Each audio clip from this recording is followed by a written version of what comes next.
Right, it says I'm live, so good evening, everybody. Sorry I'm a little late. I've just been sending my daughter the quiz over email I'd forgotten about, but that's done, and there we have it.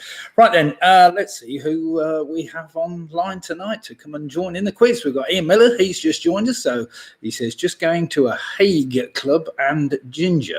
Oh, that sounds exciting. I'm on something called Freak Works tonight, which doesn't sound quite so interesting, but it always tastes great, and especially from oldies at 99p a can. You can't go far wrong with that. Mike Yates has joined us. Good evening, Mike. Hope all is well with you, and raring to do battle again tonight. Jed and Tracy have also just joined us, saying good evening all. Jed and Tracy checking in. It's been a very pleasant day in Burton today. Andrew and Jane have just joined us from sunny Yelvertoft, and I'm sure the weather's been good there. This is certainly this afternoon. I had my doubts this morning. We had the children dropped off. These are the grandchildren dropped off this morning at about 10 o'clock or 10:30 or something. And at that time, there was a little bit of drizzle in the air, and I thought, oh dear, and the clouds were a bit black, and I thought it was going to be a rough day. But by the time we got to where we were going, and it was, well, midday, it was fantastic. The weather got better and better and better, and we had a very pleasant afternoon and a picnic in Wrighton Pools, just outside Rugby, so not far away. Right, Clive and Janet have just joined us to tease us. She said, hi, Nick and fellow quizzers. Have a lovely day with sunshine and a bracing breeze. Well, we didn't have too much of a breeze today. A bit breezier yesterday, to be fair, but I think the weather is about to turn again for Friday. They're forecasting cold, showers, hail, everything else. So it appears that the heating may have to go back on again, which is a bit of a blow, but never mind. We'll worry about that when we get there. Martin Davis has just joined us. So good evening, Martin and Tina. I hope you're all well and keeping... I can hear my daughter at the door as we speak. She's trying to break in through the front door. Here she is. I hope she's got a computer with her and is raring to go as well. Evening, Lydia. She won't hear me, but never mind. Right then, everybody. Tonight we have 6 rounds of interesting trivia. I hope to keep you all going. I will need to bring it up on my computer so I can remember what on earth it was, but never mind. Just give me a second and I will get it up on the screen and I will let you know what we are playing tonight, which rounds and in what order. Right, we start off as usual. Round number 1 tonight is entitled Wednesday the 24th. Wednesday the 24th. That should give us 13 possible answers, I think. 1, 2, 3, 4, 5, 6, 7, 8, 9, 10, 11, 12, 13. Although I think I've only got 12 for some reason. 11, 24, 24. Oh no, I've got 13. What am I on about? I'm going mad. Never mind. It's all right. So Wednesday, what did I say? Wednesday the 24th. That's today's date, isn't it? Yes, it's all right. I'm going mad. I haven't had much sleep recently. Right, question number 2 is entitled Last Syllable Rhyming Answers. Last syllable rhyming answers. That means every answer rhymes, or the last syllable of every answer rhymes with every one of the answers as well, which is pretty straightforward. Right, Carol Green's just joined us. She's saying, good evening from the Cornish Tykes are here. Emil is saying, back. Oh, he's been out and back again after getting his whiskey. Well done, Ian. Georgie and Rory have just joined us from the Yorkies, so good evening to you too. Hope all is well, and hopefully we should be coming out soon out of at least a strict lockdown that we're in at the moment, and hopefully things were going to improve a little bit as we go into next month. I went down to one of our pubs the other day to inspect things, and everything's gone a knacker with the brewery. All the electrics have gone bang, and oh dear. So I've sorted that out, and looks like we've got to get a bit of work to get ourselves sorted out before we reopen again. Now then, round number 3 tonight. It says the FB round. The FB round. All 2-word answers starting with the initial letters F and B. Pretty straightforward, that one. What's that? Hi, Nick. Give Ange a kick. She's asleep. Right, there we have Ange. Are you asleep or what? She doesn't look very asleep from here, Jono, but never mind. She's probably not answering your messages, obviously. So I'll just give her a quick jolly along there. Mick and Bev have just joined us, so good evening to Mick and Bev. His face just joined us. Hi, Nick and Lydia and all. Hope you've had a wonderful Wednesday. We've had a wonderful day today. Thanks, Faye. And not least because we've been polishing off the chocolate cake. I've put on at least 2 inches around the middle in the last week or two, but never mind.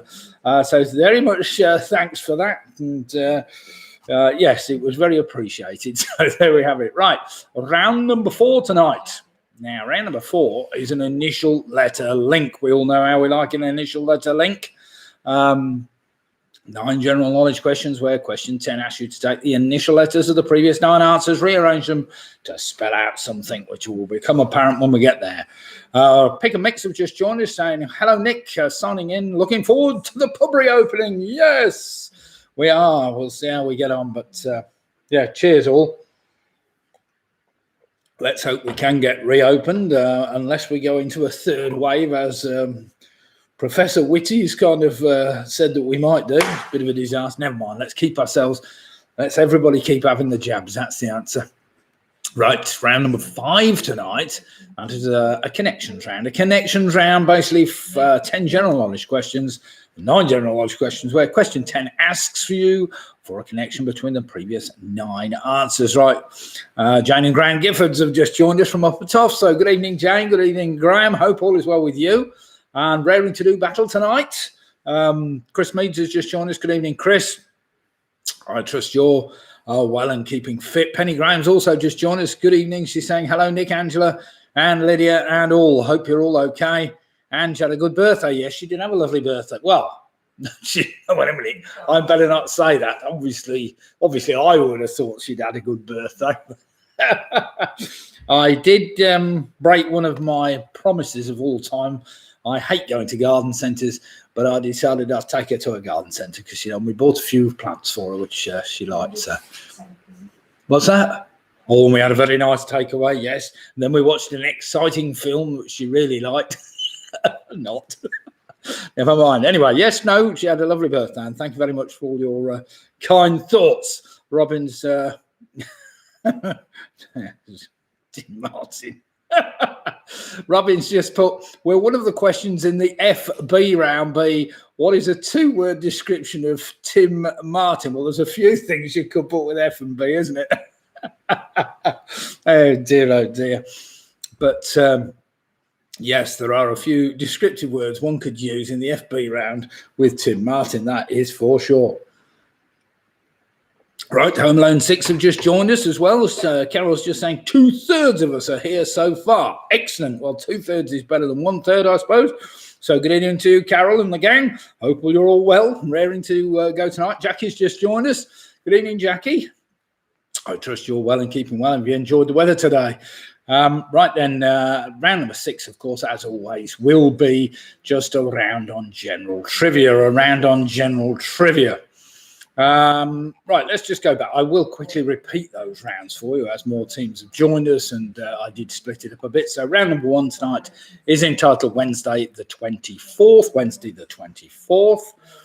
Round number 2 tonight is entitled Last Syllable Rhyming Answers. So all the answers will rhyme, or the last syllable, or what you might call the last syllable rhymes in some way or shape or form. You'll get the idea as we go through.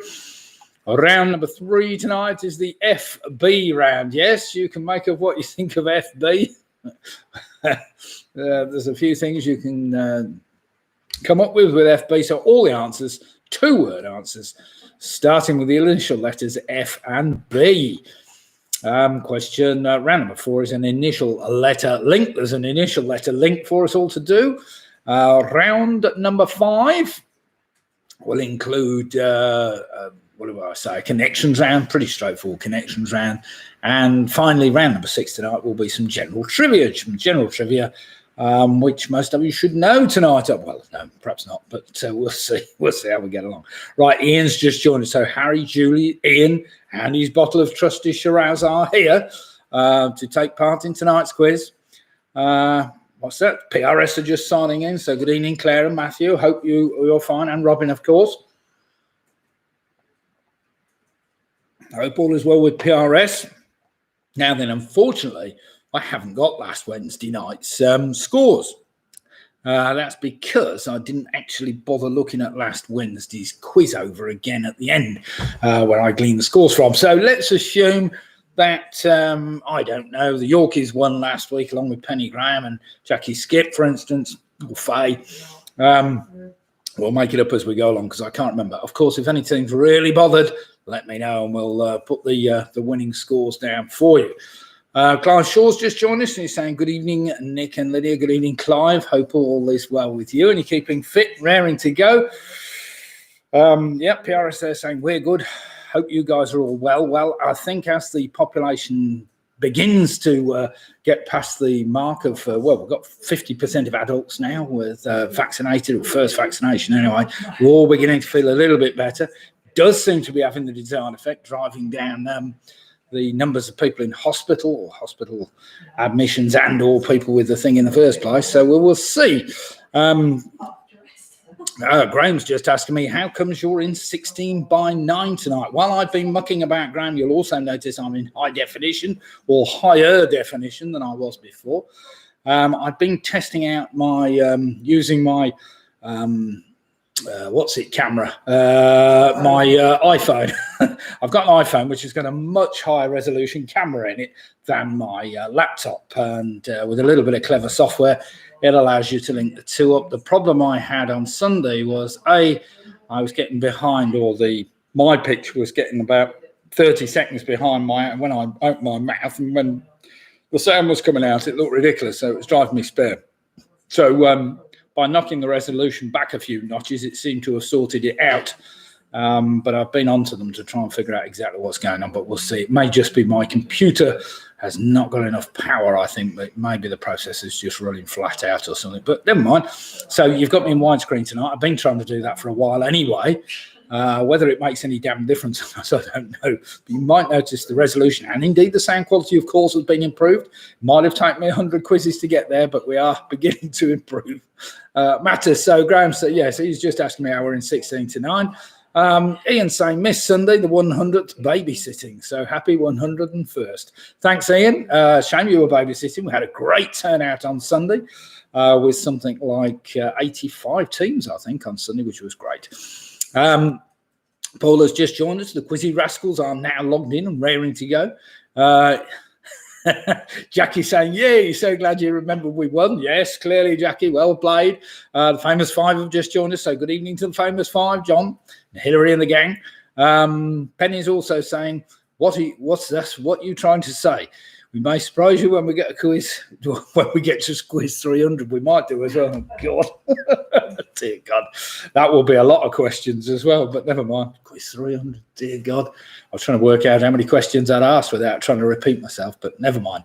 We do get repeats, I know, but if you do the quiz often enough, you obviously know the answers then, don't you, I suppose? Crick Team 2 signing in. Trust everyone is well. Good evening, Michelle, Charlie and James. Hope all is well with you three.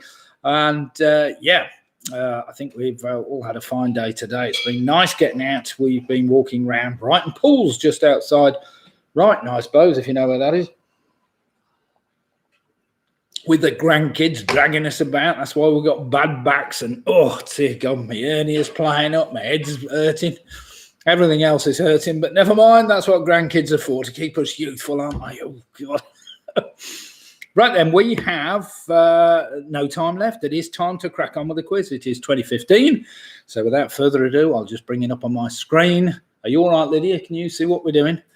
And we will see whether we can crack on with the quiz. Now, do remember, round number one is entitled Wednesday the 24th. So we use the initial letters of the word Wednesday, followed by the two numbers 2, 4, followed by the T and the H. That should give us 13 possible answers, or answers if we're lucky.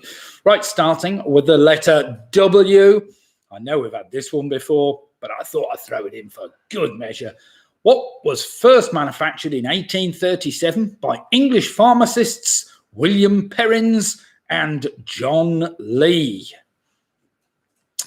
That's a two-word answer. So what was first manufactured in 1837 by English pharmacists William Perrins and John Lee? Two-word answer starting with the letter W. Hi, Sarah. Good evening, gang. Are we all raring to go? I hope you got number one, Sarah. It's down your neck of the woods somewhere. Not exactly what. It's down that way. Question number 2. Listen carefully. Founded in March 1931 in London, what in the world of music do the letters in the name of the recording company EMI stand for?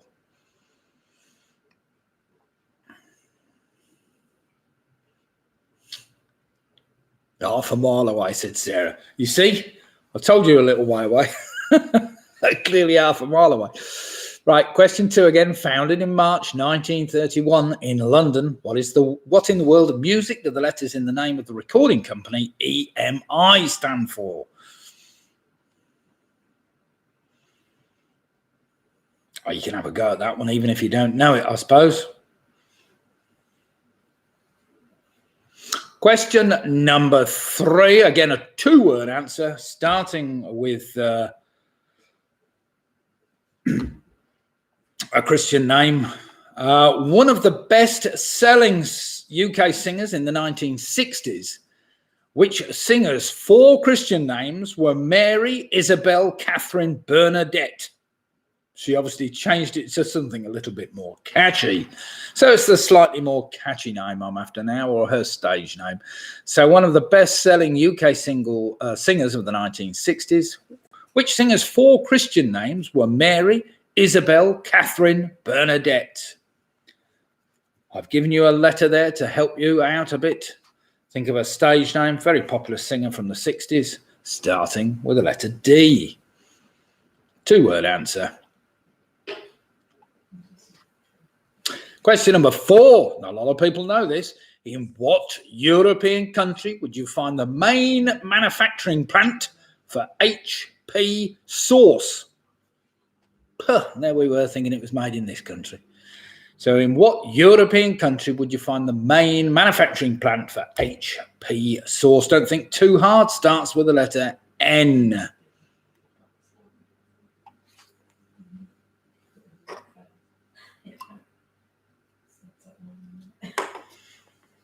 What's that? Oh, I can't unless I move back.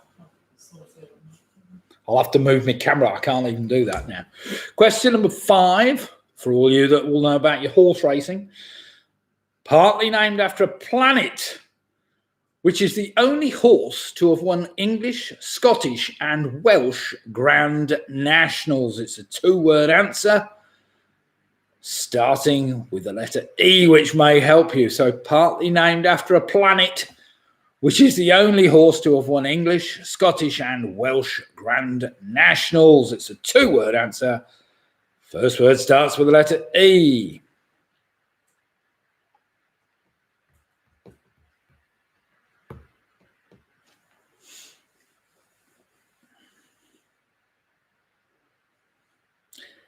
Question number 6, definitely for Martin Davis, this one. In 1968, Gary Sobers hit 6 sixes for Northampton against Glamorgan at St Helens Cricket Ground, which is situated in which city? Do you remember that starts with the letter S, which will help you somewhat. In 1968, Gary Sobers hit 6 sixes for Northampton against Glamorgan at St Helens Cricket Ground, which is situated in which city? I trust it's still there. I haven't actually checked that, but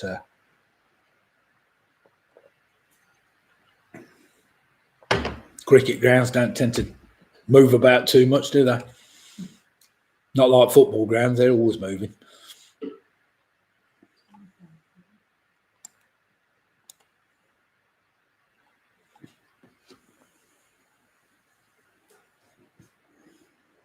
Question number 7. This is an interesting one.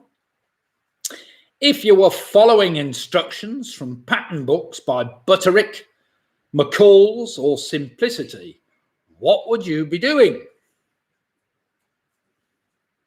Oh, he's put Nottinghamshire, has he? All right. Have I put Northamptonshire?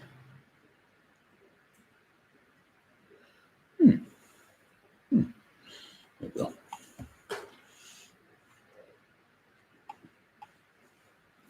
So question number 7 again. If you were following instructions from pattern books from Butterick, McCall's or Simplicity, what would you be doing?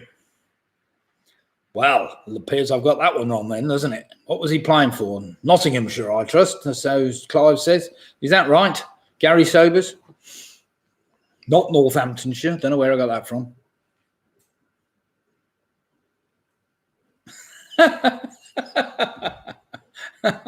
Dear God. Ian, he's at it again. I hope your wife doesn't see all your messages. My wife and I are sleeping in separate rooms. She's sleeping in our bed and I'm in her sister's. Dear God.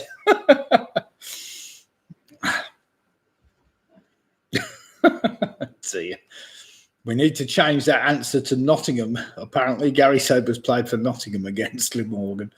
Well, let's assume he did.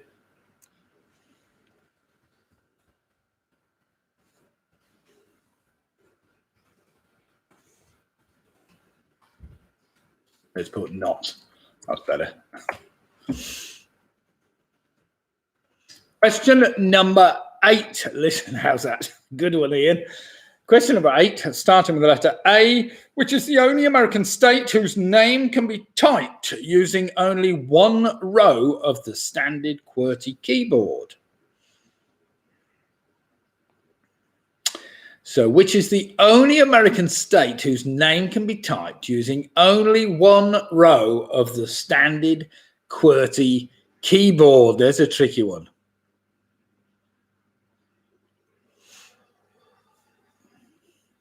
Carol, are you not getting the questions? You should be getting Lydia Pugh up there with a little blue spanner. Question round 1-7's there, round 1-8's there. Carol, are you not getting the printed questions in the chat column? In fact, are you not getting much of the chat at all? Now, what do they have to be? Live chat, isn't it? Not top chat. Make sure you are switched to live chat. You should be getting all the questions because I'm getting them up on my screen. My wife's getting them on her screen. It should say Lydia Pugh even. Lydia Pugh in blue with a little spanner because she's the mechanic. I'm getting them. Carol says no, she's not getting them. Now then, Carol, there's it's possibly the chat that you've got wrong way around. You need to be in live chat rather than top chat, which is adjustable with the top right-hand column at the top of the live chat thing, I think. The problem is I get a different screen than everybody else, so it's a bit tricky for me to... what is my daughter doing? She's fiddling about. Keep going, keep going, keep going, keep going, keep going, a bit further. That'll do, Liz. That's fine. Yeah, that's all right. Carol said no, only till number 2. Oh, Carol's song there. Try, Carol, try refresh. I think there's a refresh button, isn't there, at the bottom of the screen somewhere? Hit the refresh and we'll go with that. Robin says, don't call your daughter a little spanner. Right, Carol, hit your refresh button. Give it a go again. That's giving you plenty of time to work out number 8, that one about the American state, whose name can only be used by typing their own standard QWERTY board. Oh, Ian's saying just lost feed completely. Oh, great. Gets even better. Never mind. Does appear it's pretty stable this end by the looks of things, and I am connected with my super fast connection, so hopefully we should be all right. PRS have just put very clever. When you come up with all these little things, PRS, you must study this better than I do. Question, got it back, says Carol. Excellent. Well done, Carol. Right, question number 9, listen carefully. In a dark place we find ourselves, and a little more knowledge lights our way, is a quote from which legendary Jedi Master? So question number 9 again. In a dark place we find ourselves, and a little more knowledge lights our way, is a quote from which legendary Jedi Master? Now Lydia's isn't appearing on my screen. No, that's not fair.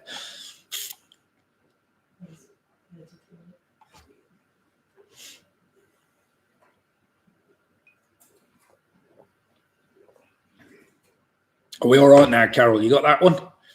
Good. Right then, question number 10. The Roman numerals XX with a bar or vinculum placed above equal what decimal number? So the Roman numerals XX with a bar or vinculum placed above equal what decimal number? If you've never seen a vinculum, it looks a bit like that. You got the idea? Good. There was another word for it, but it sounded a bit too rude, that one, so I gave up with that.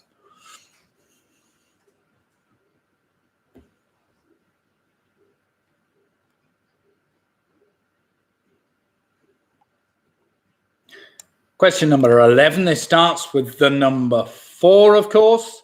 It's a 2-digit answer. Which bingo number? Number's nickname is halfway there. It's also the atomic number of the most precious metal, rhodium, and is also the number of an A road running from Birmingham to Thrapston, on which I was on today. So question 11 again. Which bingo number's nickname is halfway there? It is also the atomic number of the most precious metal, rhodium, and is also the number of an A road running from Birmingham to Thrapston.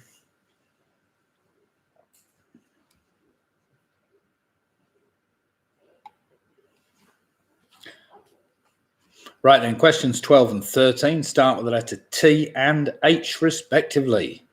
So question number 12, Bob Hayes won the 100 metres and Hayes Jones won the 110 metres hurdles at the Olympic Games in which city in 1964? So question 12 again. Bob Hayes won the 100 metres and Hayes Jones won the 110 metres hurdles at the Olympic Games in which city in 1964? I've been trying very hard to get it back there again. And finally, starting with the letter H in literature. You're all going to love this one. King Richard III was desperate and willing to pay a high price for what? So in literature, King Richard III was desperate and willing to pay a high price for what?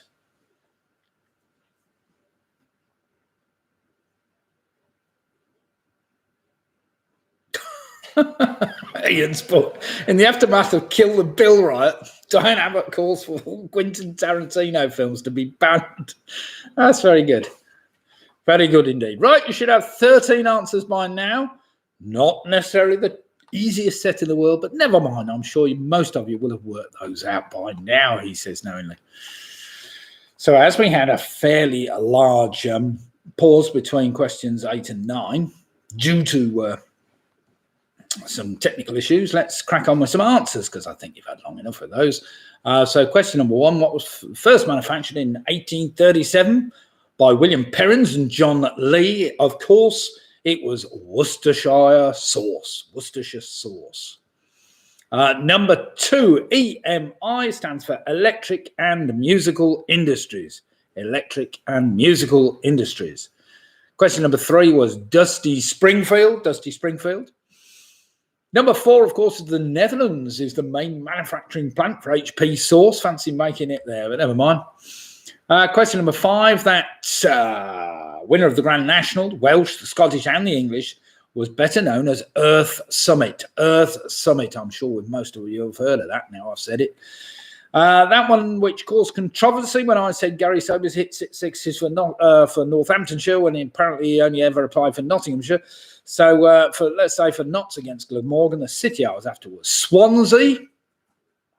Number 7, Butterick, McCall's and Simplicity. You would be dressmaking. You would be dressmaking. They're dressmaking pattern books. Number 8, of course, is Alaska on the middle row of the QWERTY keyboard. Alaska can be spelt. Number 9, of course, the Jedi Master was Yoda.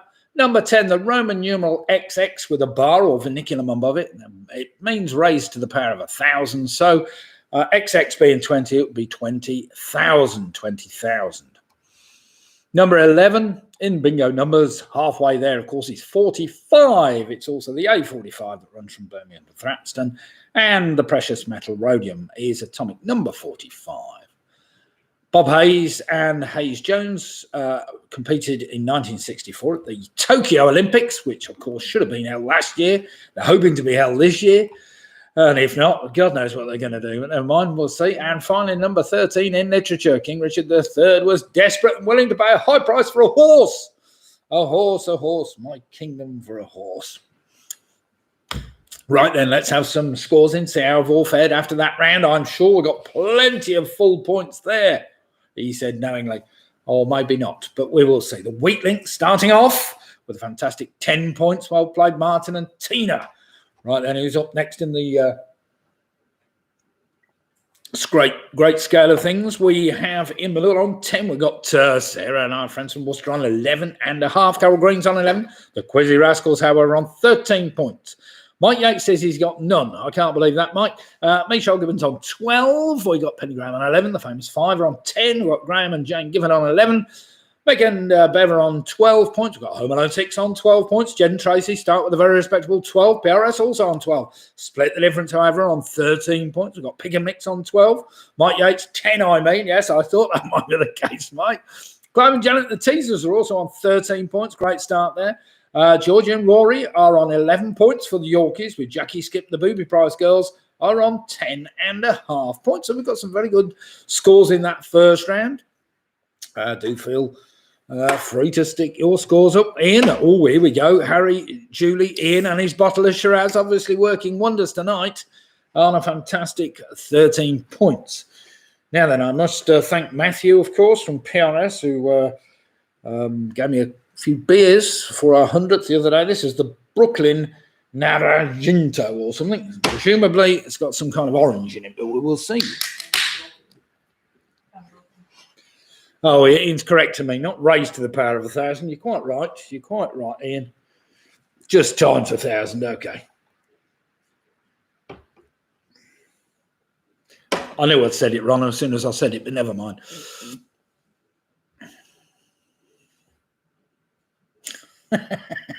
Face just said, once there was a king who was only 12 inches tall. He was a terrible king, but he made a great ruler. That's very clever. Very good indeed. Well done, Faye. Like that. Keep them coming. Right, round number 2, last syllable rhyming answers. Last syllable rhyming answers. So question number 1. What bird is unofficially considered to be the national bird of Australia? It appears as a shield bearer on the coat of arms alongside the red kangaroo and also appears on the Australian 50-cent coin. So question 1 again, what bird is unofficially considered to be the national bird of Australia? It appears as a shield bearer on the coat of arms alongside the red kangaroo. And also appears on the Australian 50-cent coin. I'm sure we can have a good stab at that one, can't we? Now, do remember, your next answer is supposed to kind of rhyme with the one you had before. So here we go. Question number 2. Which Cheshire town is perhaps best known as a large railway junction and for many years a major railway engineering facility for manufacturing? From 1946 until 2002, it was also the home of Rolls-Royce motorcar production even. So question number 2 again, a one-word answer. Which Cheshire town is perhaps best known as a large railway junction and for many years a major railway engineering facility for manufacturing? From 1946 to 2002, it was also the home of Rolls-Royce motorcar production.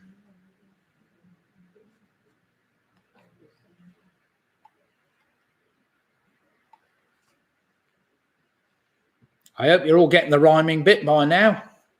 Also, if you knew the first 2, of course, you won't have got it at all if you haven't got the first 2. Question number 3, the common reindeer is also known by what other name in North America? It is a species of deer with a circumpolar distribution. So question 3 again, the common reindeer is also known by what other name in North America? It is a species of deer with a circumpolar distribution.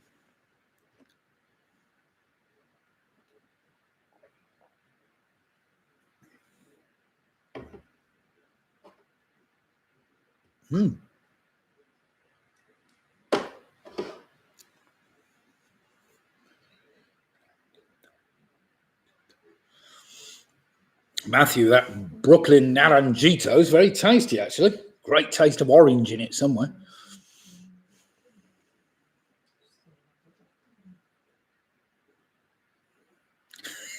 Ian's just said, my dad always said, when one door closes, another one opens. Come to think of it, he was a rubbish carpenter. What's PRS put?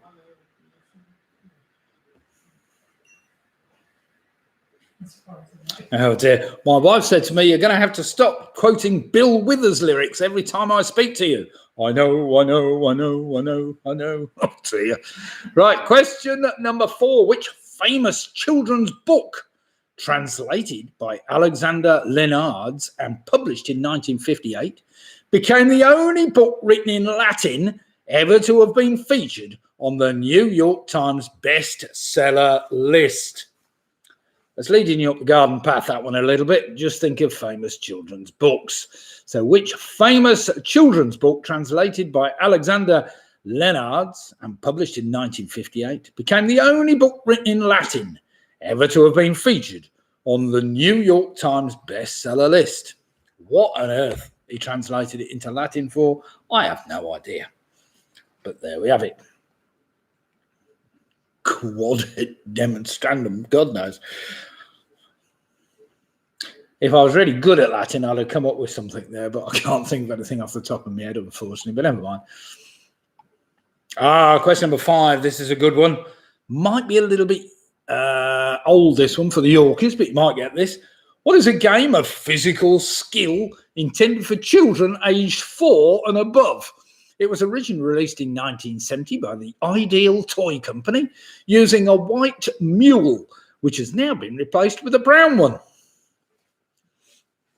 I'm sure you'll all know that. So what is a game of physical skill intended for children aged 4 and above?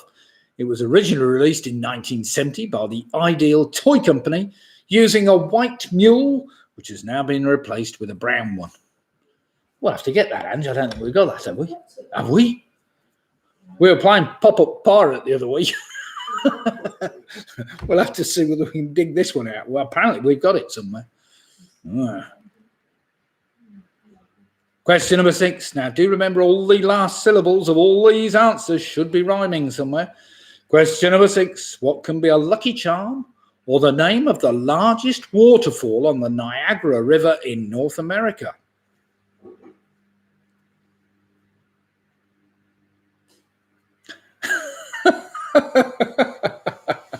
I knew it was time, Roy. You've been waiting, haven't you? Time Roy came up with a good joke, and that's a good one. I always live by the motto, better out than in, which is why I lost my job at the prison. That's a cracker. I like that one.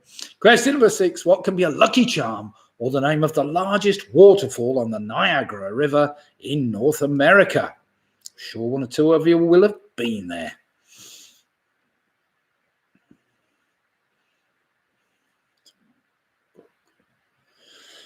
Question number 7. Which martial art first began during the Sengoku period, combining various Japanese methods which were used on the battlefield for close combat in situations where weapons were ineffective?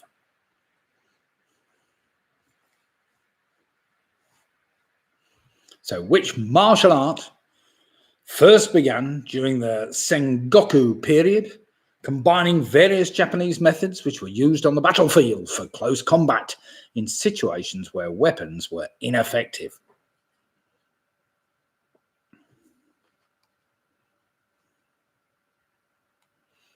That clearly was before submachine guns, I suppose, and things like that, but never mind.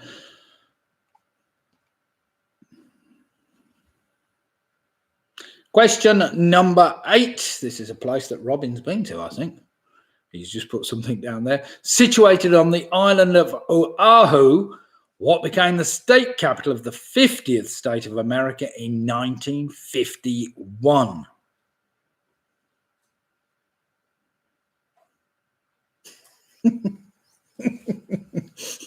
Robbins just said, my dad said you should always fight fire with fire. That's why he got sacked from the fire service. There you go.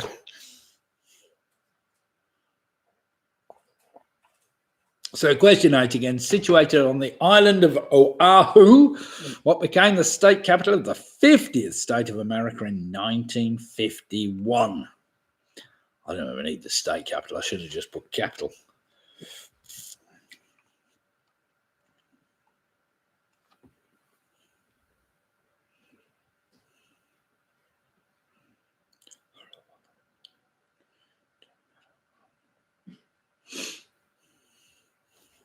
Question number 9. Who was the first Indian Prime Minister? He was leader of the National Congress Party, who was sworn in on the 15th of August 1947 when India gained independence from the British. So question 9 again. Who was the first Indian Prime Minister? He was leader of the National Congress Party, who was sworn in on the 15th of August 1947 when India gained independence from the British.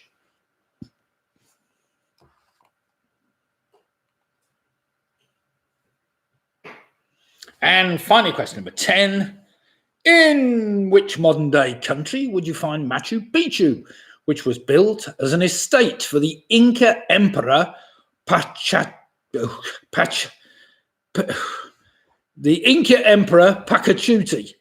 circa 1438. How do I say that, Liz? Pachacuti. That sounds right. Inca Emperor Pachacuti. If I say it enough, I might get it wrong. So, in which modern-day country would you find Machu Picchu, which was built as an estate for the Inca Emperor Pachacuti, about 1438? Just a one-word answer for that one. I'm sure you'll all get that one. Pretty straightforward. Now, look at all your answers. They should, in some way or another, rhyme with the one before. Well, the last syllable should anyway, at least. I know Martin Davies used to love my rhyming rounds.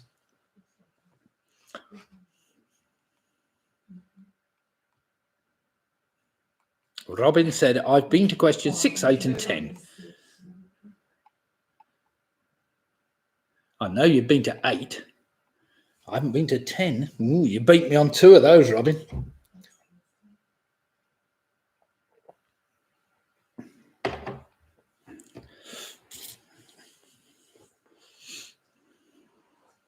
Okay, then, everybody, let's do some marking after that dead easy round, the last syllable rhyming round, and see how we got on.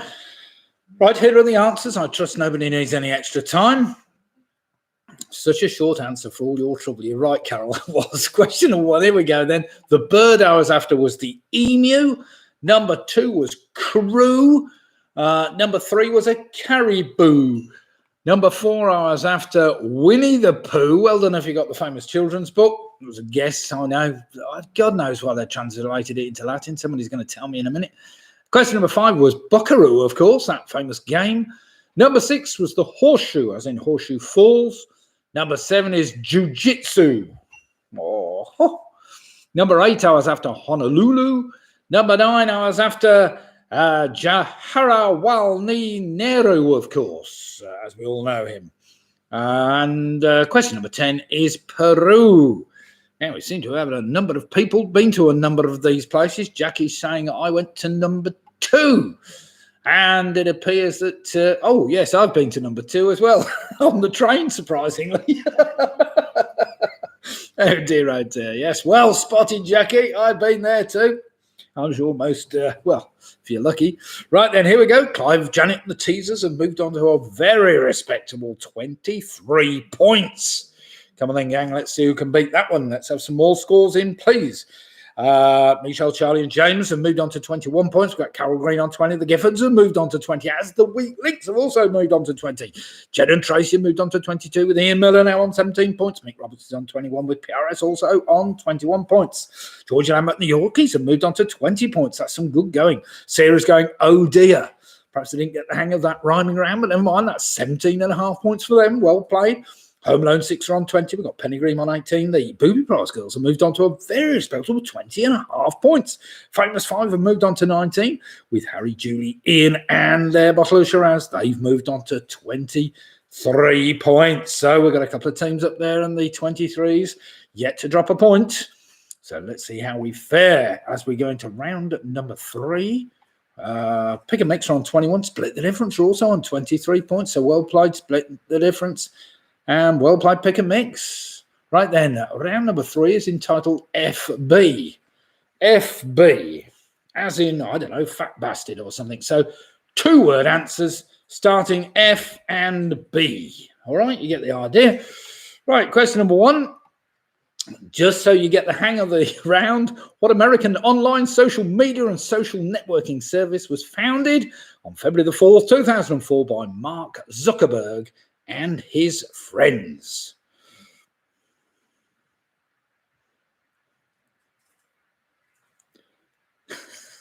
Clive and Janet with the teasers. After number 2, not when the train is standing in the station. Well, surely that means you've been to Crewe.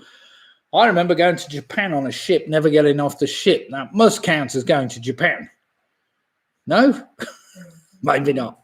What's Roy put? He says, I lost my job as a cheesemaker. I was always in the way. Nice one, Roy. Nice one.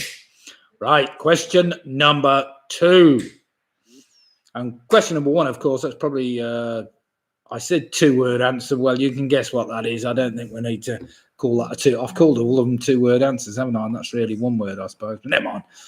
Let's go back to number 2. Here we go then. What Parisian cabaret hall was originally built as an opera house by the architect Plumeray in 1869?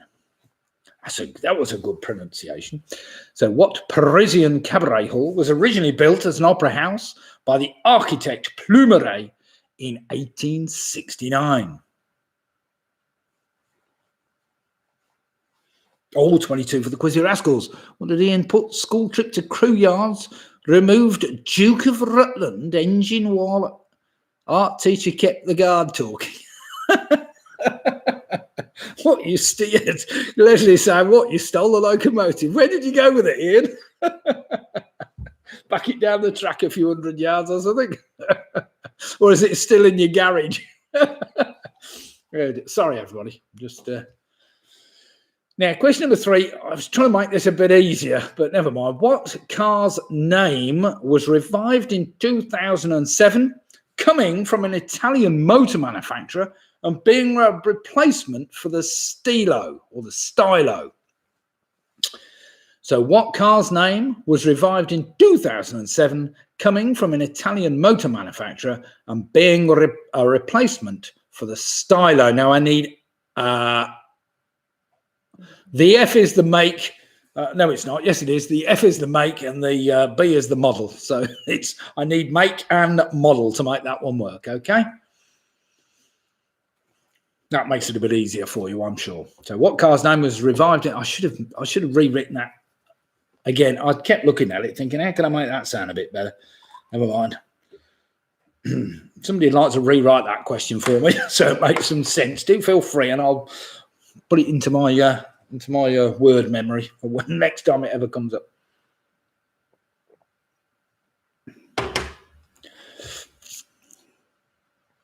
Question number 4. Sometimes known as flying foxes, and with about 166 species, what is another name for these flying mammals?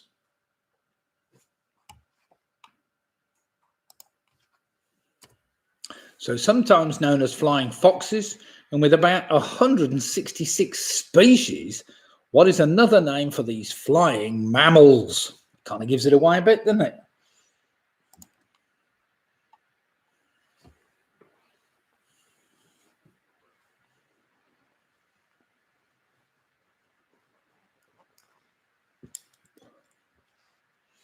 Now, we still haven't heard whether Ian Sherratt actually stole a locomotive or not yet, whether it is, in fact, in his garage, but I'm sure he'll be telling us in a bit. Oh, he stole the nameplate, did he? Oh, I haven't seen it. Ah, just the nameplate. Oh, dear. Question number 5. Listen carefully. If I leave here tomorrow, would you still remember me? Are the opening lines of which famous Lynyrd Skynyrd song? So question 5 again. If I leave here tomorrow, would you still remember me? Are the opening lines of which famous Lynyrd Skynyrd song?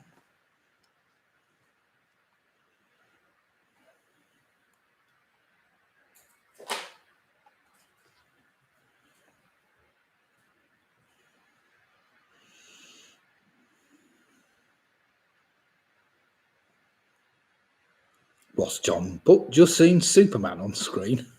Which screen are you looking at? Question number 6. Which city, close to the border with Argentina and about 192 miles northwest of Montevideo, is renowned for its meat processing? 2-word answer. Just the name of that city. So which city, close to the border with Argentina and about 192 miles northwest of Montevideo, is renowned for its meat processing?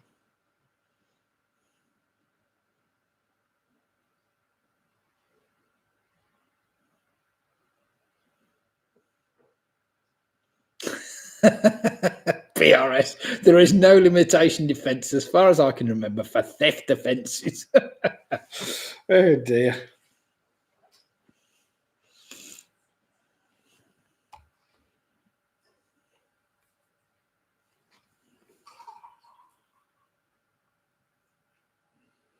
Question number 7. A project seeded by the Trussell Trust. What name is given to the distribution centres that can now be found in many UK towns and cities? I would almost say all UK towns and cities now, especially after the pandemic. So a project seeded by the Trussell Trust. What name is given to the distribution centres that can now be found in all UK towns and cities? Unless you can name one that hasn't got one. All!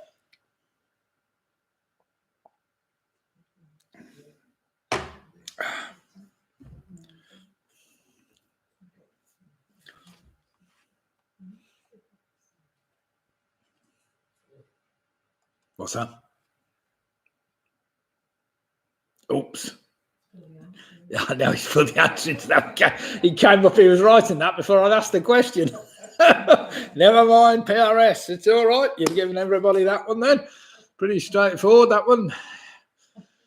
Question number 8. That was actually quite good when you can actually put one up before the question starts. You can always have a guess at the next one, see whether you can get that one. Question number 8. What name is given to a relatively common ailment that can cause itching and red blotches on the skin that don't go away? In certain countries, they can cause the plague. There we have it. You don't want to be catching that, not with COVID about as well. So what name is given to a relatively common ailment that can cause itching and red blotches on the skin that don't go away? In certain countries, they can cause the plague.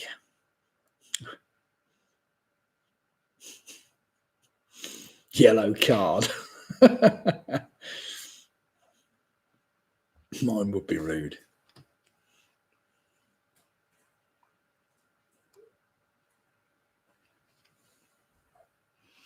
Question number 9, I meant to rewrite because I only had this the other week, but never mind. Because it's an F and a B, it will help you all. Which footballer appeared in his first World Cup in 1966, playing every match his side were involved in, including the final?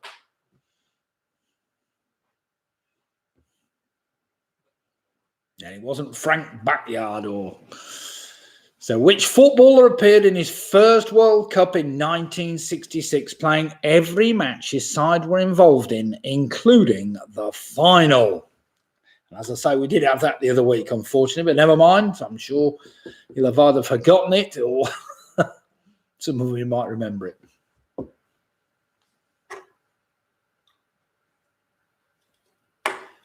And finally, question number 10, a little more highbrow. Born 28th of October 1909.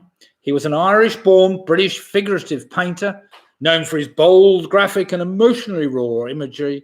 He died on the 28th of April 1992. I should have put what's his name, shouldn't I? So what was the name of the Irish-born British figurative painter known for his bold, graphic and emotionally raw imagery? He died on the 28th of April 1992.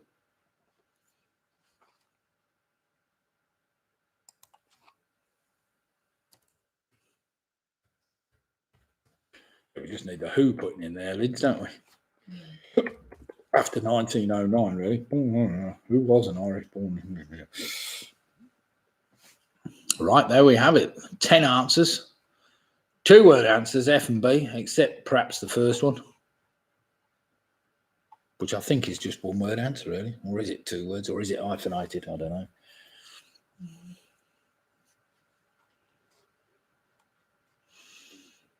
Okay, then, everybody.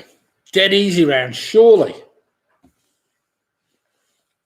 Got all your answers down, Lids?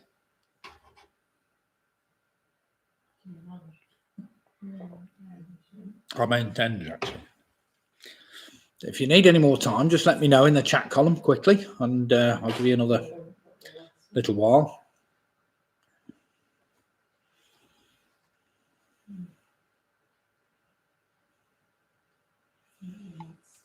In which case, pencils down, pens down. Here we go. These are the answers.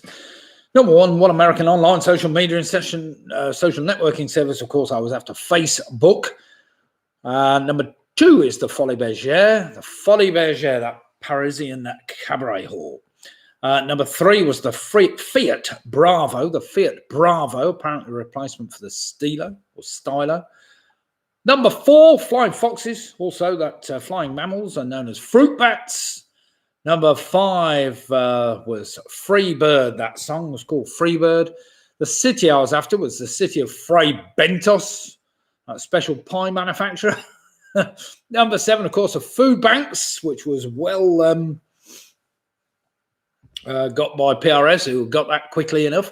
Number 8, flea bites. Of course, flea bites can cause the plague and a common ailment. It can cause red blotches on your skin. Don't go away. Number 9, I was after Franz Beckenbauer, the footballer, the German footballer. And finally, number 10, that was a bit trickier. That was Francis Bacon. Francis Bacon, that Irish-born British figurative painter known for his bold, graphic and emotional raw imagery. So well done if you got Francis Bacon, because that was a bit tricky. What's that? Had's brains, faggot for tea. That sounds good to me. Right, we have the teasers have moved on to a fantastic 33 points. Jen Tracy on 29. The Wheat Links have moved on to 30, as has Carol Green, also on 30. Jane and Graham Gifford now on 29 points. Very embarrassing. Said, sorry, no, you didn't. No need to be sorry, PRS. That was well interrupted at best things. We're on 31 points. Well done. Ian Miller's on 26. Roy Job.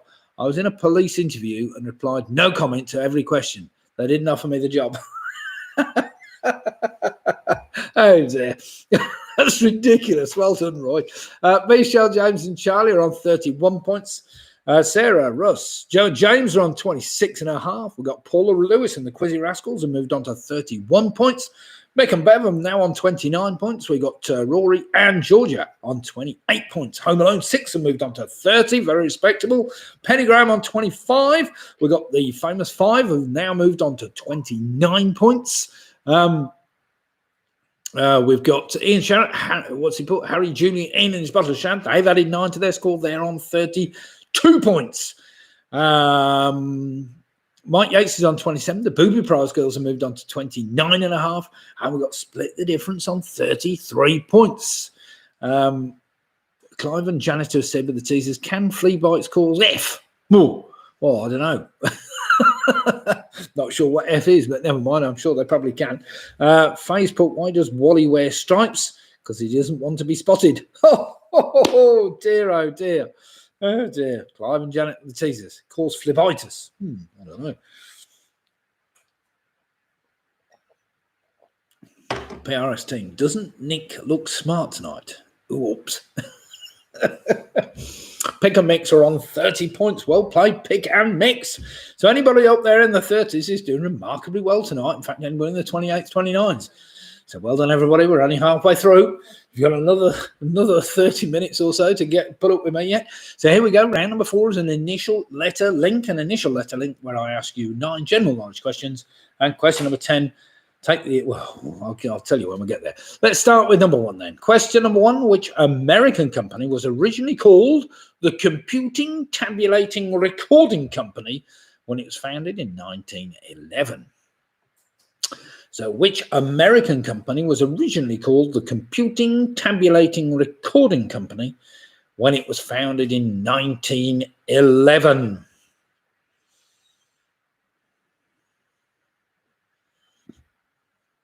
When you think of a lot of the American big tech companies, a lot of them were founded much later than 1911. So that must give you a clue. It's not going to be Apple, is it? Well, it better not be. Right, question number 2. Costing 750,000, which stage, that's pounds, which stage musical holds the Guinness World Record for having the most expensive stage prop ever, with this prop being the title of the musical?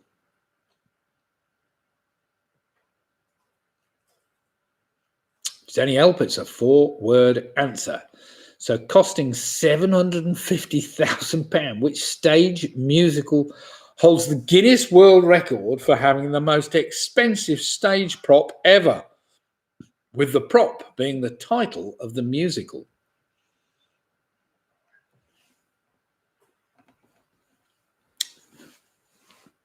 That's quite an interesting question. It makes sense when you see the answer, but of course I've got the answer in front of me.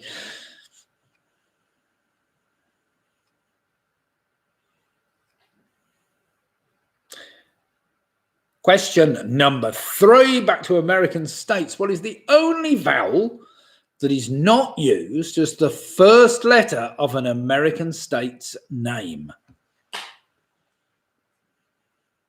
So question number 3 again. What is the only vowel that is not used as the first letter of any American state's name?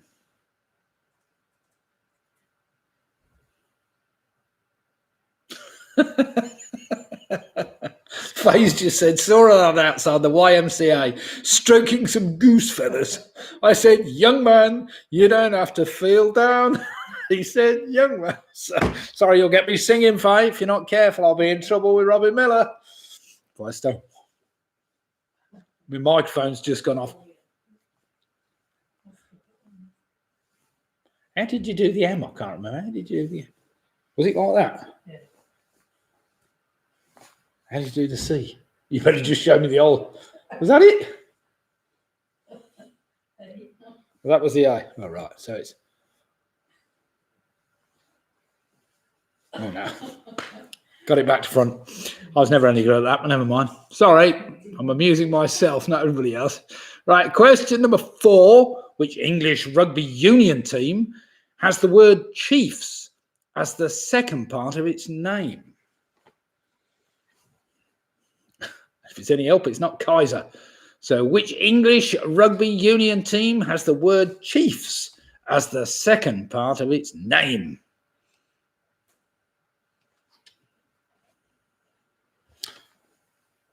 Mick Roberts will get that straight away, being a big rugby union fan. Well, big rugby fan, sorry.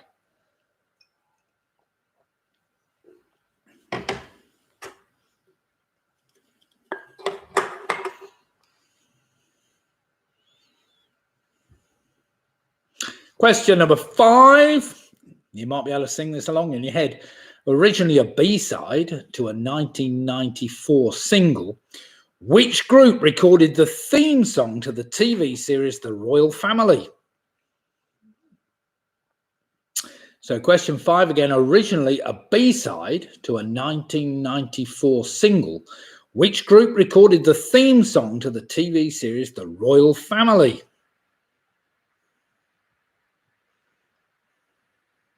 Carol's just said, my grandson has just been signed for them. Fantastic. Well, you're kind of giving about the area of the country there, Carol. Ooh. He must be blooming good. How old's your grandson, Carol? Be interesting to see what age he's signed up at. Was he signed up as I don't know what they call them, a junior, or I don't know what they call them nowadays. Professional? Was he signed professional or what?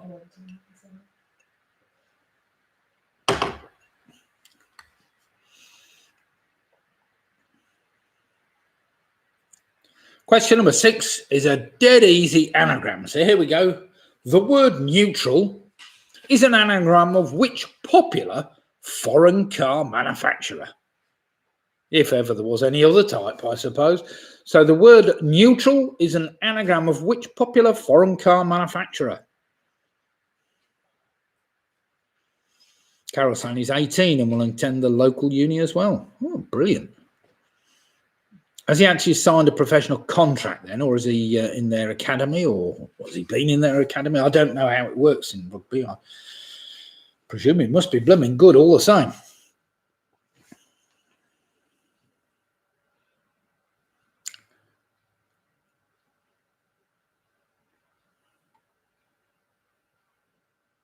I hope that anagram works. I didn't check it. It seemed too easy to check. Yeah, it works all right, does it? Good, right. We'll move on. Question number 7. With a name derived from the monetary system of the Roman Empire, what was the currency of Italy before adopting the euro? Carol's just said, yes, a 3-year contract. Fantastic. BRS, it's a brilliant university. Wasn't that where Matt went? I think he did. Don't start giving away the university again, Matt. Yeah, otherwise we're giving away the... So question 7 again, with a name derived from the monetary system of the Roman Empire. What was the currency of Italy before adopting the euro?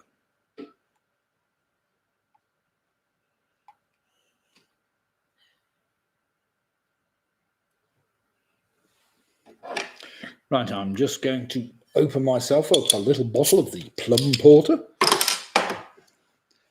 Time we moved over to the dark side for a little while. Question number 8. Founded in Cuba in 1862 and run by 7 generations of the same family. What is the largest family-owned spirits company in the world? So question 8 again, founded in Cuba in 1862 and run by 7 generations of the same family. What is the largest family-owned spirits company in the world?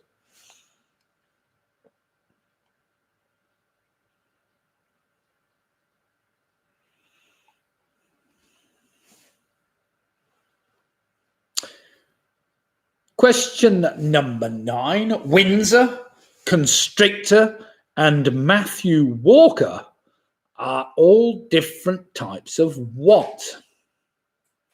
That is just a one-word answer I'm after. So Windsor, Constrictor, and Matthew Walker are all different types of what? Now, do remember this is an initial letter link. So I'm now going to ask you question number 10, which will help you with the previous answers. The first letters of the first 9 answers can be rearranged to spell the name of which Scottish town, which came to worldwide attention in the December of 1988. It's a place I've cycled through on my bike. So question 10 again, the first letters of the first 9 answers can be rearranged to spell the name of which Scottish town, which came to worldwide attention in the December of 1988. Do remember it's a one-word answer, 9 letters long.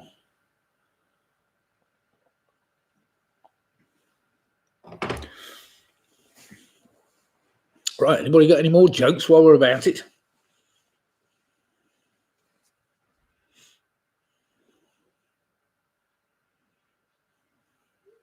Does the fact that I'm in widescreen make any difference whatsoever on your screens? And it is clearer, is it? The picture quality is better, is it? Do let me know. I'm not in super high def because my computer won't have it.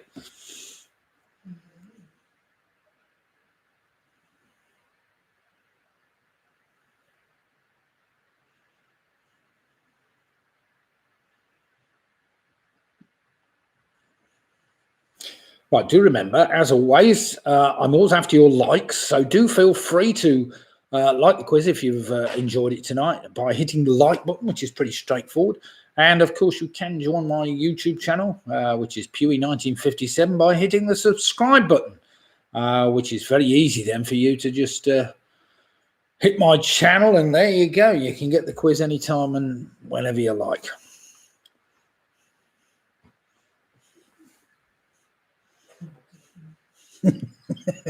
Robin was saying, I was asking Matthew if there was such a thing as poor definition.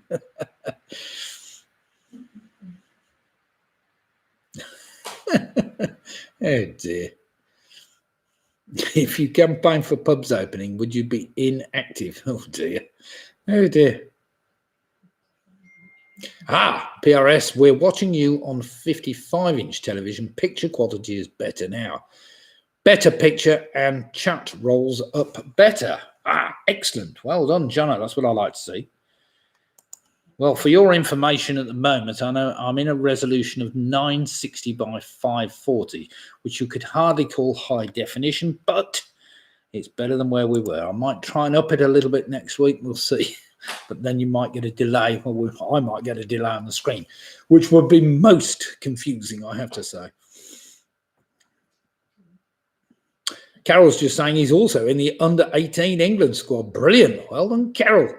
So wait a minute. What's his name then, Carol? Obviously Green. What's his first name? We better look after this. So we've got a rising superstar of the rugby fraternity, obviously called Green. We'll keep an eye on his career.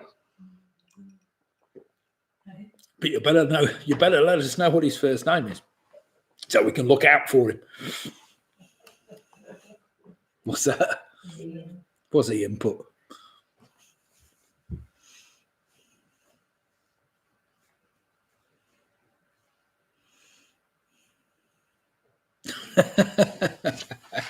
Oh dear, Ian, that's a good one. Oh, Ben Grubb. Ian's just put, my wife said she's leaving me because of my obsession with 70s glam rock band The Sweet. I think it's because I want to put Little Willie where Willie won't go. Oh dear. Oh dear.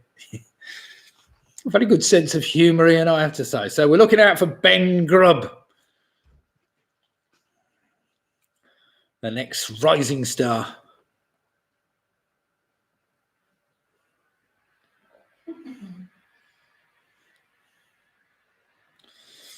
Roy's put, my wife left because of my obsession with 70s music. At first I was afraid. Oh dear. Right then, everybody, let's do some marking after that dead easy round. I'm sure we all got all those in the end. Right, back to number one. Here we go then. The American company I was after, which was originally called Computing, Tabulating, Recording Company. They are better known as IBM or International Business Machines.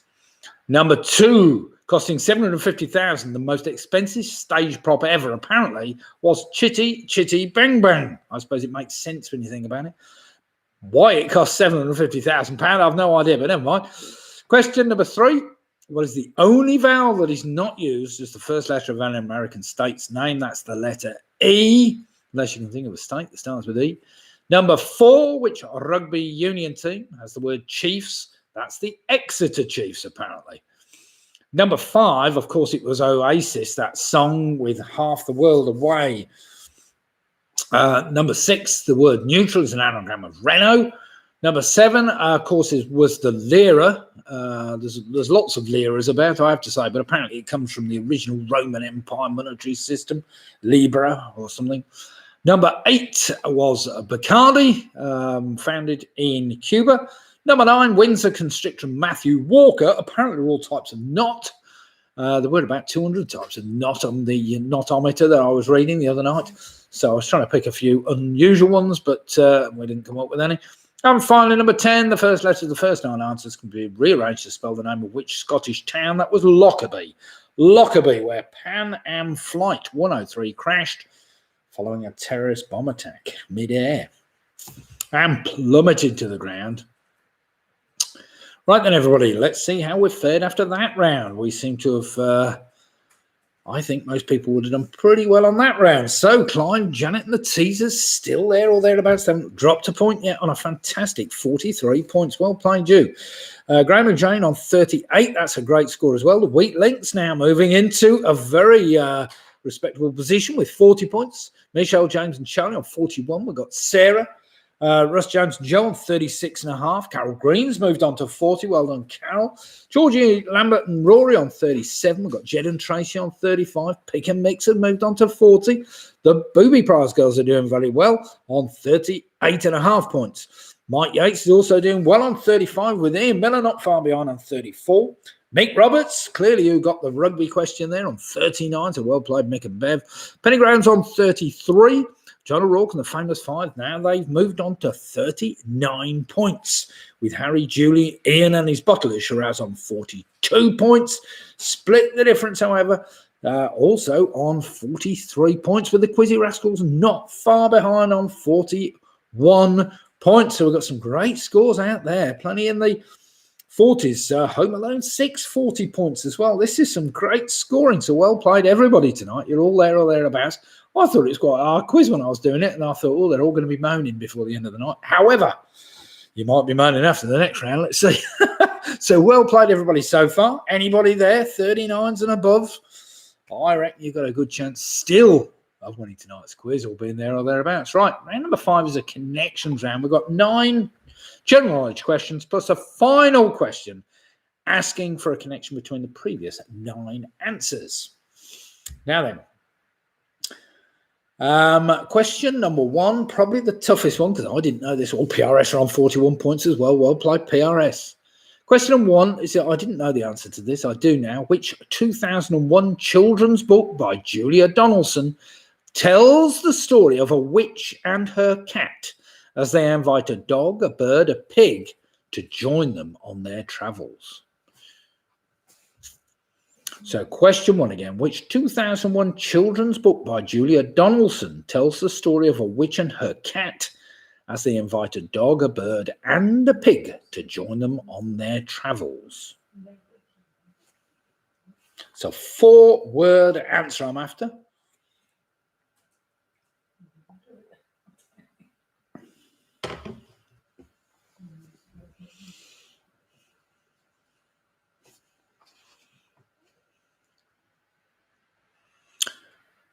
Right, question number 2. What team sport played on ice features in the 1977 film Slapshot, starring Paul Newman? Now, we did have a question about Slapshot the other week, so I hope you were taking notice. So what team sport played on ice features in the 1977 film Slapshot, starring Paul Newman?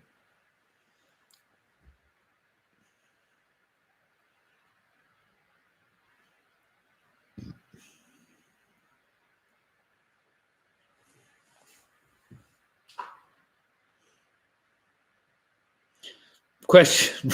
Royce just put, my wife left me due to my obsession with Line of Duty. For the purposes of the tape, she is just washing out of the suitcase. Oh dear, oh dear. Roy, I must have watched Line of Duty through 3 times, I think, all the series. I haven't even started watching the new one because I hate watching episode by episode. I'd rather just watch the whole lot in one go and be done with it. Because you can't put it down. It's like a good book, I suppose. Not that I ever read good books, except, of course, I read The Invisible Man. That was the other week. That was a good book by any standards. Question number 3. Oh, listen carefully. You'll all like this one. Which best-selling book by Alex Comfort had the subtitle A Gourmet Guide to Lovemaking when it was first published in 1972 and had section titles such as Starters and Main Courses? I do remember this book. I remember somebody having this, and I'm not going to say who it was.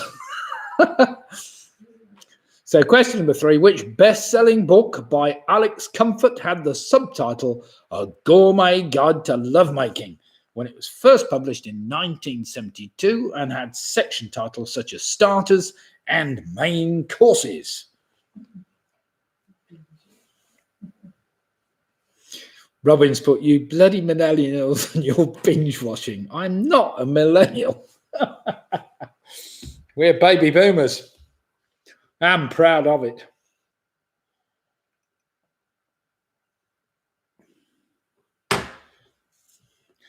It's the same with this series of Unforgotten. I mean, every time you go and watch it, you've forgotten what's happened before. So you have to try and remember all the characters and everything else. And of course, a week apart, when you get to my age, you start forgetting what the characters are. So I'd rather watch things all the way through and be done with it, start to finish. Bit of binge watching. Even if it's over 2 nights, sometimes you get too tired to carry on watching it, obviously. But, you know, I'd rather watch it over 2 or 3 nights. It was always the same when they used to have there were many series that used to be in 2 parts, like Vera and Morse and whatever. I used to hate watching those in 2 things. Drive me spare. Anyway, that's my own opinion. Question number 4. Now, listen carefully. There's a good clue in this one. Talking about unforgettable. Which unforgettable song was from the musical Cats, which won the best song at the 1982 Ivor Novello Awards? Jackie's saying, you even forget you can't sing. That's very unfair, Jackie. You've never heard my very mellifluous voice at its best.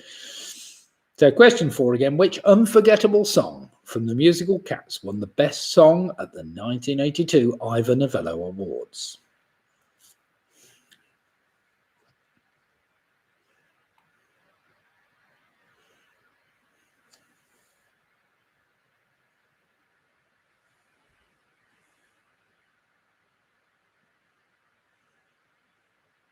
Question number 5. It's a series I've not seen, but I'm sure plenty of you will have seen this. Which TV series begins with former Sheriff Deputy Rick Grimes waking up from a coma to find the world has been overrun by zombies? So which TV series begins with former Sheriff Deputy Rick Grimes waking up from a coma to find the world has been overrun by zombies?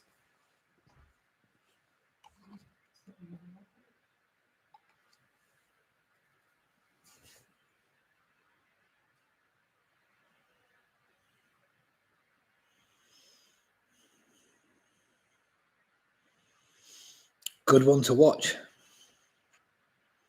I'm sure it is. Unfortunately, my wife doesn't like things like that, do you, my darling? She doesn't like zombies and things. Question number 6. The Cupid's bow is a facial feature where the double curve of what part of the human body is said to resemble the bow of the Roman god of love?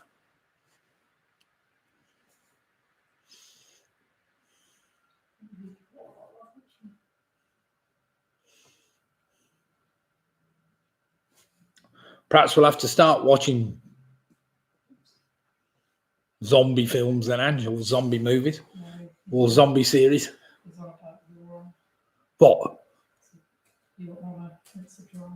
Oh, was it Your Honour? Oh, right. Aha, I'm with you now. Sorry, I wasn't with that. Question 6 again. The Cupid's bow is a facial feature where the double curve of what part of the human body is said to resemble the bow of the Roman god of love? Question number 7, dead easy this one. What one word connects the words kettle, oil, and base? So what one word connects the words kettle, oil, and base?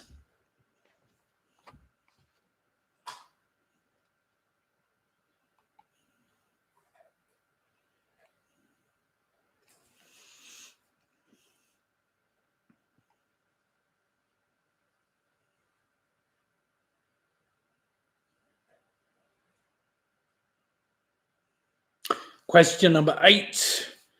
Released in 1997, a rewritten version of which song is the best-selling single in UK chart history? I think I've even got this somewhere on CD single. I think I've got this somewhere. So released in 1997, a rewritten version of which song is the best-selling single in UK chart history? Well, it's been great to see so many people taking part tonight. We've had 60 concurrently on all night long, which is great. Do remember, if you like the quiz, to give me the like button. I've got 16 likes so far. Let's see whether we can get above 20. Surely more of you like me than that. Even Robin likes me, really. Or maybe not. Let's not go too far. Question number 9. Listen carefully. Since 2002, Dunsfold Aerodrome in Surrey has been used as the main filming site of which well-known TV show? So question 9 again. Since 2002, Dunsfold Aerodrome in Surrey has been used as the main filming site of which well-known TV show?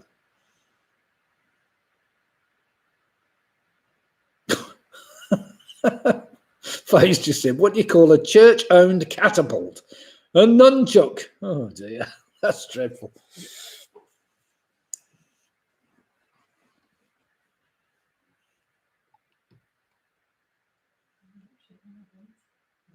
And, of course, question number 10. What's the connection between the previous 9 answers? So what is the connection between the previous 9 answers? Not a tricky connection, I don't think, but let's see whether you can get all the questions right.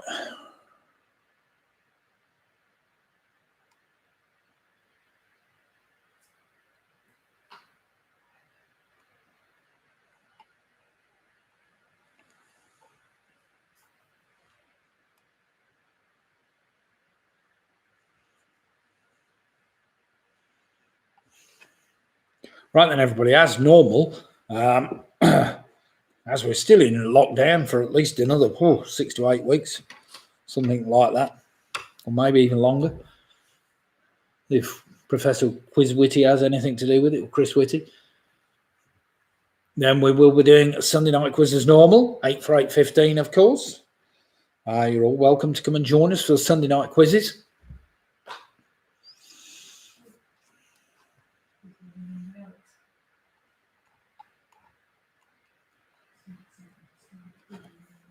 Right then, everybody, how are we doing? Do we need any more time? Just quickly put in the chat column if you're after a little bit more time.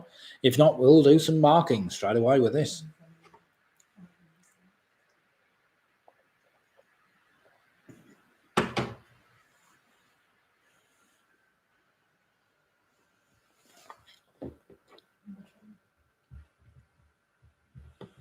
Martin's asking for a bit more time. Okay, Martin, no problem at all. Are you a full team tonight, just the 2 of you, or have you got some friends with you as well? Or are you doing it with the rest of the Wheat Links, the Yelvertoft gang? We cycled through Yelvertoft the other day.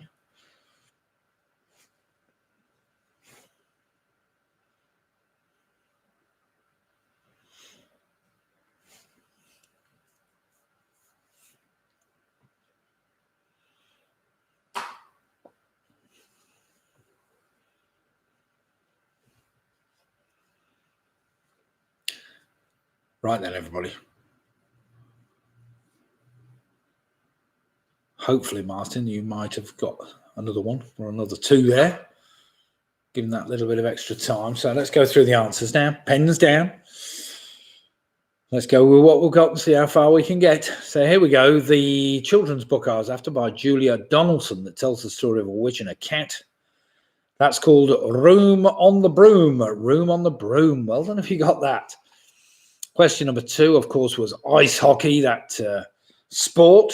Number 3, that was interesting. Which best-selling book by Alex Comfort had the subtitle A Gourmet Guide to Lovemaking? It was called The Joy of Sex. The Joy of Sex. Well done if you got that. Number 4, of course, that unforgettable song was Memory. You better not forget that one. Number 5 was The Walking Dead. Number 6, Cupid's bow is on the upper lip. I will accept the lip, that's fine. It's just between the two lips. No, it's not. It's between your upper lip. Number 7, of course, was a drum, a kettle, an oil, and a bass drum. Number 8, rewritten version of which song is the best-selling single? It was Candle in the Wind, of course. Candle in the Wind. Number 9, I was after Top Gear, that TV show that apparently uses its filming site as the aerodrome in Surrey. And finally, number 10, of course, the connection between the previous 9 answers. They are all contain a type of stick: a broomstick, a hockey stick, a joystick, a memory stick, a walking stick, lipstick, drumstick, candlestick, and gear stick. So something to do with sticks, basically. Could have had poo sticks, actually, come to think of it, but never mind. Right then, everybody. Well done, everybody, and let's see how you've all fared. So Jen and Tracy have moved on very respectable 45 points, with Georgie and Rory doing remarkably well tonight on 47. Home Alone 6, however, moved on to 50 points. Sarah, Russ, James and Joe on 45.5. PRS have moved on to 51 points. We've got the Weak Links on 48. We've got Clive and Janet, the Teasers. They're doing remarkably well tonight. 53 points. Well played, you. The Emailers on 41. We've got Michelle, Charlie and James on 51 points. The Booby Prize girls, that's fine. Jackie on a fantastic 47.5 points. Graham and Jane Given on 49 points. The Famous Five have moved on to 48.5 points. Well played them. Penny Graham's on 38. Pick and Mix have moved on to 50. Well played. Carol said 49. I am hopeless at the connections. Never mind. Never mind. You need to keep working on those. Obviously, Paula Lewis and the Quiz Oracles have moved on to 51 points. Mick Roberts now moved on to 46. Well played, Mick, with Mike Yates not far behind on 42 points. Split the difference, however. They've moved on to 53 points with Harry, Julian, Ian and his bottle of Shad. They've added 8 to their score, which has taken them on to 50.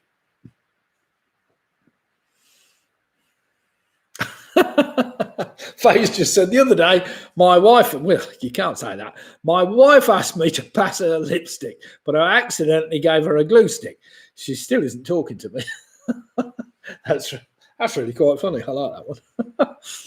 Right then, round number 6 is general trivia, and there's not too much guesswork tonight. It is basic general trivia, you'll be pleased to know.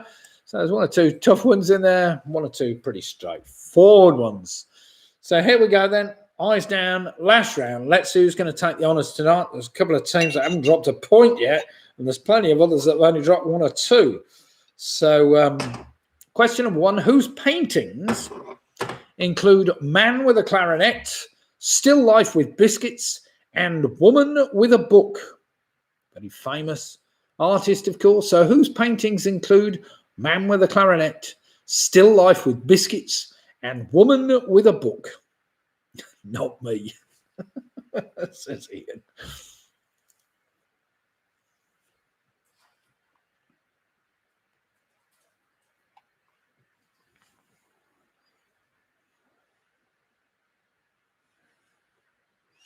Question number 2. What name is given to a popular playground game in which players toss a small object into numbered spaces of a pattern of rectangles outlined on the ground, normally with chalk, of course?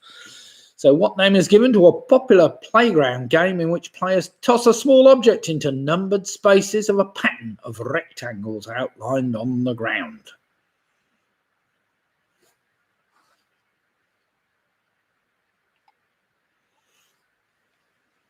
I have to say, it's a game I never played at school.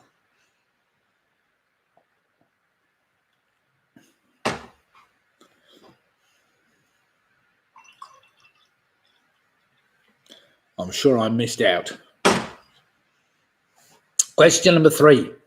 Depicting a political map of the earth, what is a strategy board game of diplomacy, conflict, and conquest? So, depicting a political map of the earth, what is a strategy board game of diplomacy, conflict, and conquest? Just a one-word answer that. Fairly popular game. It'll take you all day to play it, but never mind. A bit like Monopoly. It's one of those long-winded board games.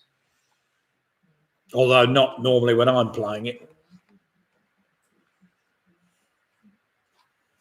Question number 4. This was straight off the chase last week sometime.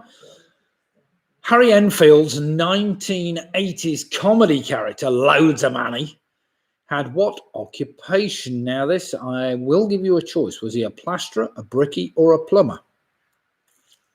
So question 4 again. Harry Enfield's 1980s comedy character, Loads of Money, had what occupation? I'll give you the choice. Was he a plasterer, a brickie, or a plumber?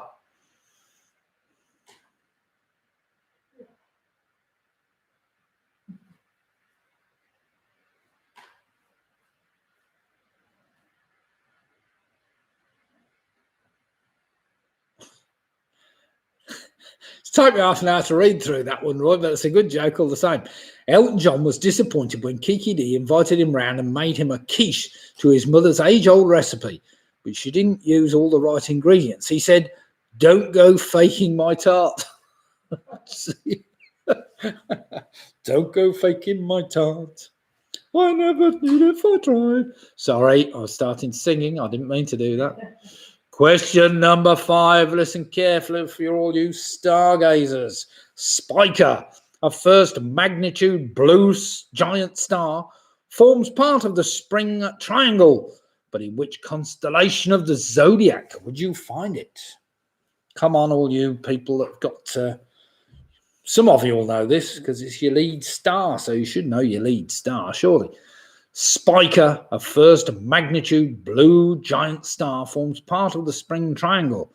But in which constellation of the zodiac would you find it? I was only looking at it the other night thinking, that's a good question for everybody.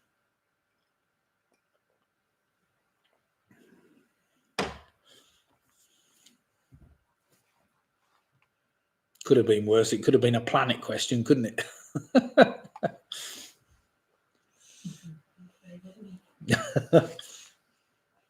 Actually, I haven't asked any questions about Uranus recently, have I? So it's time to go back and bring a few up.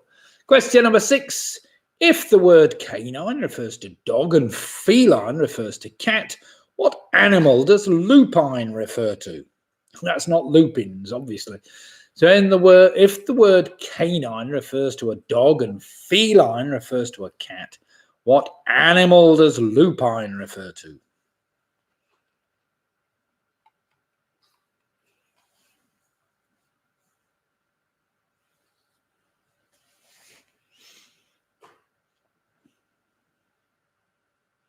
Question number 7, dead easy this. Dick Swiveller is a fictional character who appears in a work of 1841 by which famous Victorian author? So question 7 again. Dick Swiveller is a fictional character who appears in a work of 1841 by which famous Victorian author?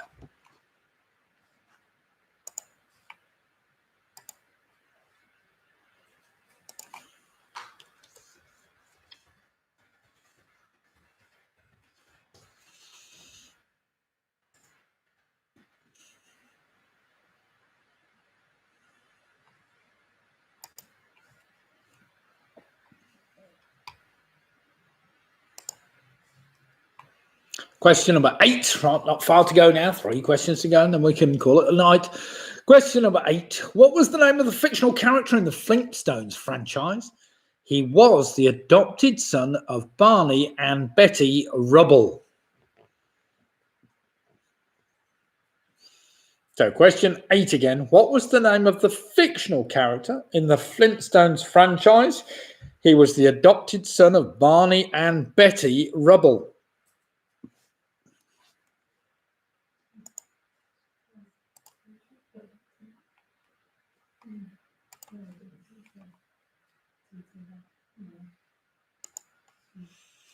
Right then, penultimate question of the evening. Here we go then. Let's see how fair with this one. Originally bred for the purpose of hunting hare, what was the breed of Detective Columbo's dog? So question 9 again. Originally bred for the purpose of hunting hare, What was the breed of Detective Columbo's dog? If they're chasing hares, they've got to be fairly fast, I suppose. I've never come across a slow hare, so to speak.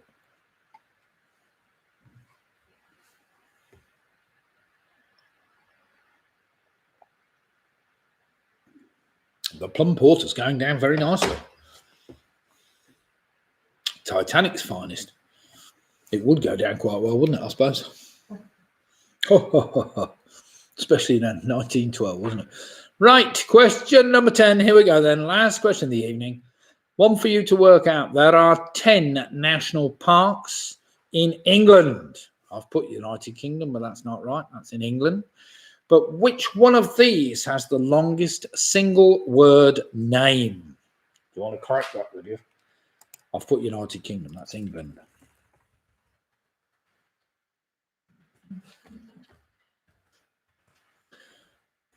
Oh, you put it down, have you? Oh, yeah, you've done it already. Well done. So question 10 again. There are 10 national parks in England, but which one has the longest single word name?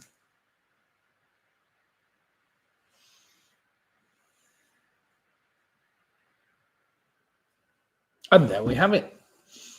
Whether you could catch up on that round, I have no idea. Maybe they weren't hard enough. Maybe I should have made them a bit harder. So the teams that probably could have come back with a bit of general knowledge, I don't know. But one or two there are very testing. So let's see how you've fared.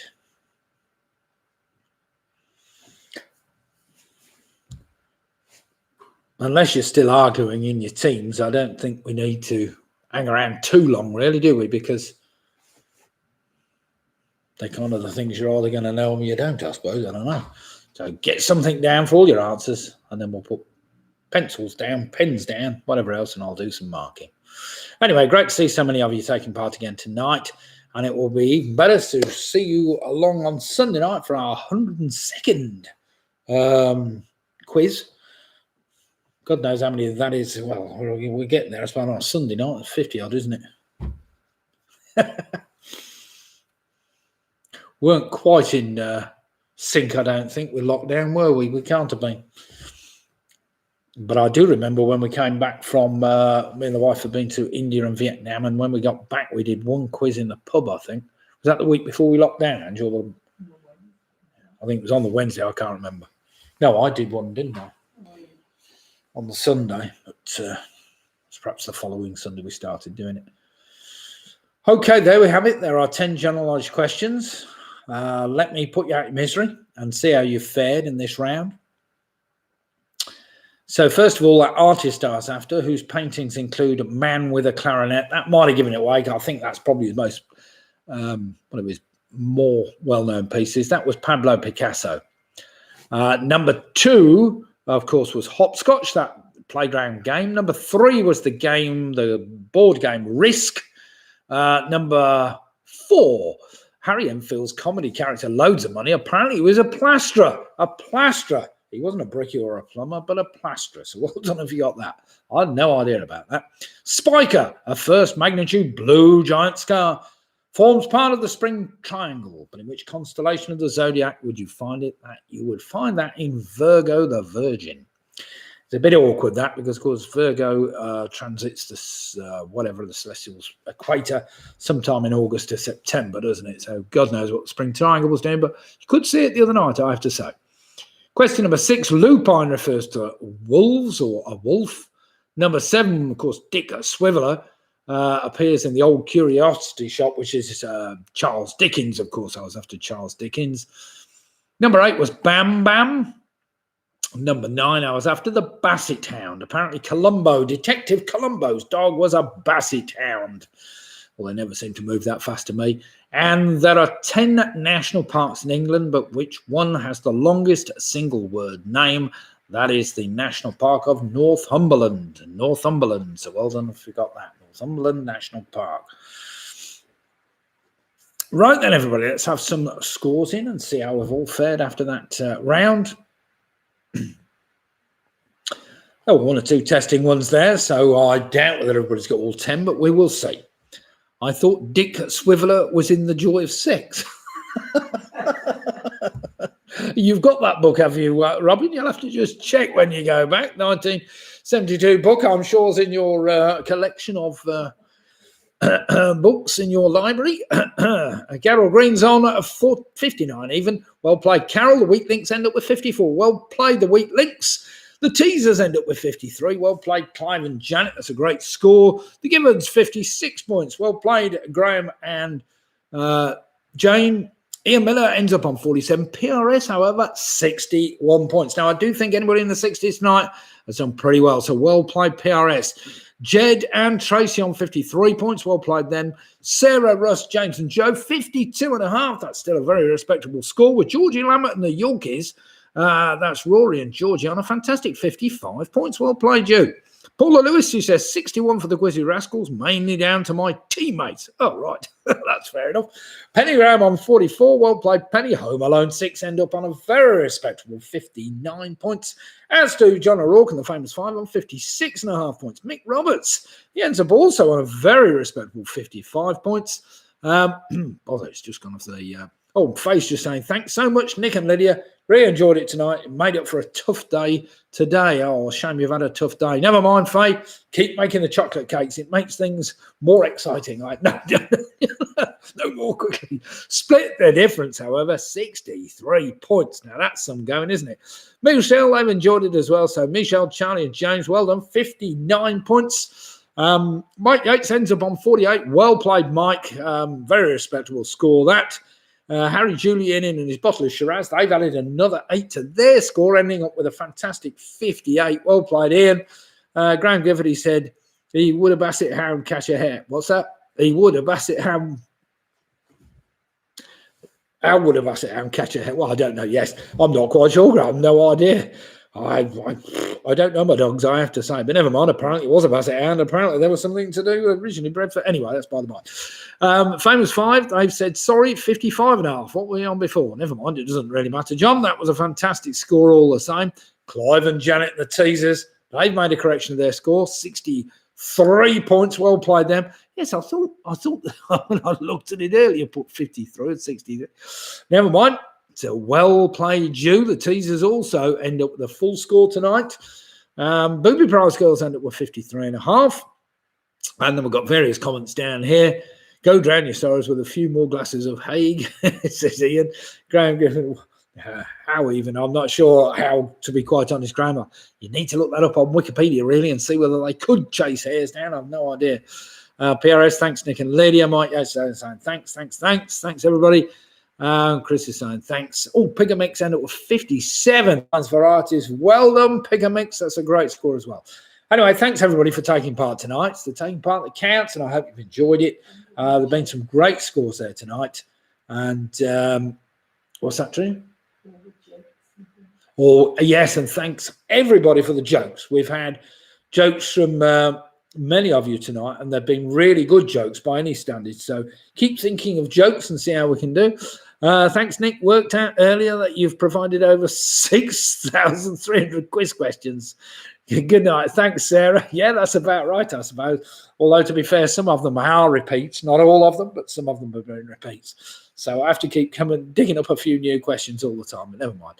Anyway, good night all, and thank you so much for taking part. Do remember, before you go, to hit the like button and or subscribe to Pewee 1957 with a subscribe button at the bottom of the screen. It's dead easy. And I'll look forward to seeing you all same time. That will be 8 for 8:15 on Sunday night. So good night all. Thank you very much.